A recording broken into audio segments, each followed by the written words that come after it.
Hello everyone. Today's video we are going to talk about the strategies for testing the AI software trained on the large data sets. Before we deep dive into it, like what sort of strategies we should apply for testing the AI softwares, we should talk about on the key points. So the first point is the data validation. Second is the model validation. Third is the algorithm testing. Fourth is the user testing. Fifth one is the ethical testing, and the sixth one is the continuous testing. So we'll deep dive into each of the strategies, how it is done and like why it is important. Okay, so let's talk about the data validation. So the first most step AI testing software is to validate the data that user is using for training and testing. User needs to check the data quality, completeness of the data, consistency, and the relevance of the AI problem. Okay, so once this thing is been identified, then a user needs to ensure that the data is representative of the real world scenarios and does not contain any bias, errors, or outliers that can be affect the performance of the AI software. So data validation basically can help the users to avoid overfitting, underfitting, or misclassification of the issues. If we do the data validation, then it basically help us verifying the data accuracy and the quality. Okay, and the testing should be done in different scenarios to just handle noisy data and access the AI resilience against the tricky inputs. So this is pretty much about the data validation. I will be not talking about much into the details because there are a lot of articles and a lot of white papers content available across the internet and YouTube or LinkedIn. So read on the Gartner. You can go through the Azure documentations as well. Then let's talk about the model validation. So once data is validated and model is trained, so the next step is the model evaluation. How you are evaluating the model. This involves the accessing the model performance using various metrics like accuracy, precision score, recall, and the F1 score, depending upon the specific task the model is designed for. Teams use the cross-validation techniques and hold out the sets that can be used to ensure that model generalizes well and is not overfitting the training data. So model evaluation basically provides insights into how well the AI system can make predictions or decisions based on the new data. So basically this will identify the areas where your model might need some extra training sessions. And there are, as I said, performance metrics. So you have to use various evaluation metrics like accuracy, precision score, recall score based on the nature of the application. Okay, so this is pretty much about the evaluating the model. Third thing is the algorithm testing. Algorithm testing focuses on verifying the logic and the functionality of the AI algorithms themselves. This means basically you have to include checking the algorithm for any logical errors, ensuring that they perform as expected across a range of scenarios, and validating that they can handle cases effectively. Algorithm testing basically helps us in identifying any flaws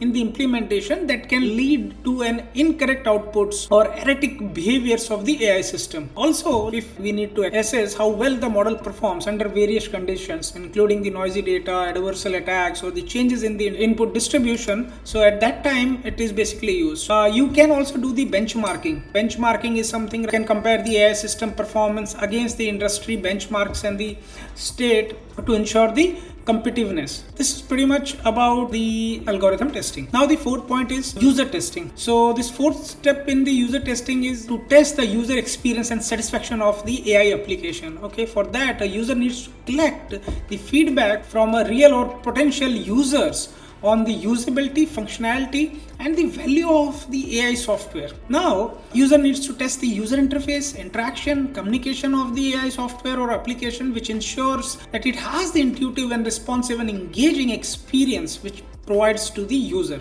So now if we talk about user feedback, so user feedback, it's a kind of capturing or gathering the feedback from end users to understand the practical usability and effectiveness of the AI application in the real world scenarios. And also when we talk about the UI interface, so UI interface is something like ensuring the user interface aligns with the user expectations and provides an intuitive experience. What exactly we do in the user testing? User testing completes this circle, bringing the human element to front end. Also, it involves the real user interacting with the AI software to assess its usability, intuitiveness, and the effectiveness in the real world situations. This is a very critical and vital steps to help in identifying the issues that might not be apparent throughout the technical testing alone, and which ensures that AI delivers a seamless and positive user experience. Then we'll go to the fifth step, the ethical testing. So ethical testing is also one of the critical and crucial for ensuring the AI system operates fairly, transparently, and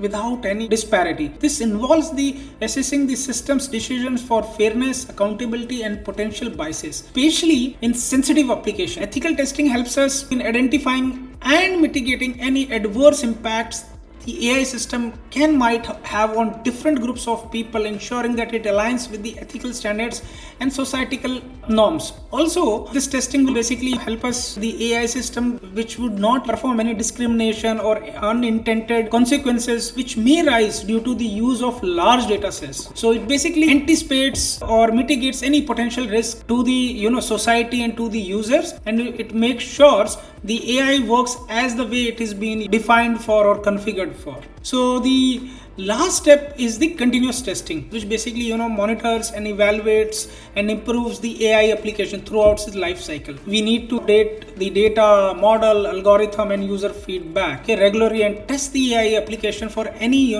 changes, anomalies, or issues which may occur. We need to use an automated tools or framework or customized platforms that can facilitate and streamline all the testing process. And continuous testing can help us in maintaining, enhancing the software during the full life cycle. There is a step we can talk about the feedback loop. Okay, so our monitoring and maintenance. So we can implement continuous monitoring to detect the performance degradation over the time and update the model regularly to adopt the evolving data sets. Also, we can employ the automated testing frameworks to streamline the testing process and catch issues promptly during the model updates. And AI systems often evolve over the time. Okay, so learning from new data and adapting to the changing environment. Continuous testing involves regularly re-evaluating and testing the AI systems to ensure it continues to perform as expected over the time. This involves the system performance, updating the data sets, and retraining the model if necessary. So continuous testing ensures the AI system remains effective and reliable in the long term. So this is pretty much about various strategies we need to employ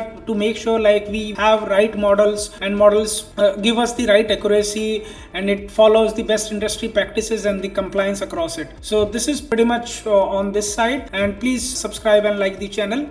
Thank you, and see you in the next video.